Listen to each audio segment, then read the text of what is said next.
here's a copy of the paper which you'll be receiving. Okay, it's multiple choice questions. Look, we can't grade you particularly on multiple choice questions. There are 40 of them, and by the law of averages alone you should do really rather well. Here are kind of a few topics you should be thinking about. I'll read out for you, why not? African people living in Britain less likely than any other racial group to experience stroke, true or false? For someone who's had a stroke, the main purpose of rehabilitation is to make sure they don't take drugs, keep them in hospital as long as possible, improve their level of daily function, keep their mind off it. So what do you think?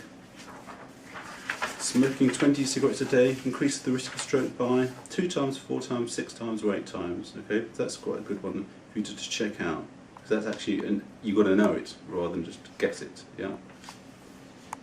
Approximately how many people in the stroke affected by how many people in the UK are affected by stroke every year? Yeah.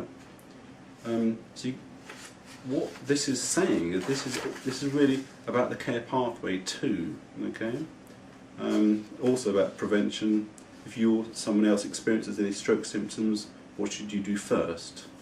Blah blah blah blah. To prevent a stroke, what do you do? Some options here. I'm not going to run through many more. But look, I take the view, why not? You know, you guys need to know this stuff. An ischemic stroke occurs when a blood clot blocks a blood vessel to the brain. What percentage of strokes is this type? Would be a good one to know.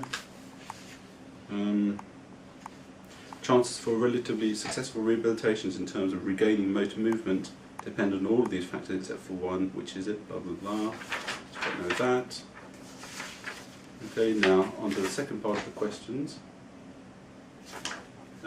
These are short answer questions. Yeah, I'll be explaining all this anyway when you get to class. Short answer questions, do as much as you can. It is about the care pathway, okay? Care pathway, how the effects of stroke may impact on a stroke survivor's ability to perform functional tasks. What types of communication problems occur after stroke? What's meant by neuroplasticity? Yeah, you all know that, please. Now, if you're not sure about that, you certainly need to read the front of this Successful Stroke Survivor. I think it's chapter 2. Okay. Last one, give 4 ways to measure progress in rehabilitation. Now look, in telling all these things, I've probably given you the most amount of help I've ever given a stroke cohort. But that's okay, because I haven't really been involved in the theory aspects, and which I normally would be, okay, because it's quite a tailored course for you guys. Okay, so there it is. That's what you're going to get on Thursday. Don't worry so much about it. If you can do brilliantly on it, well done. I do expect 90 to 100% on it. Don't worry. If you get 70%, that's okay. I think there's a pass rate of about 75%, but I've got to check.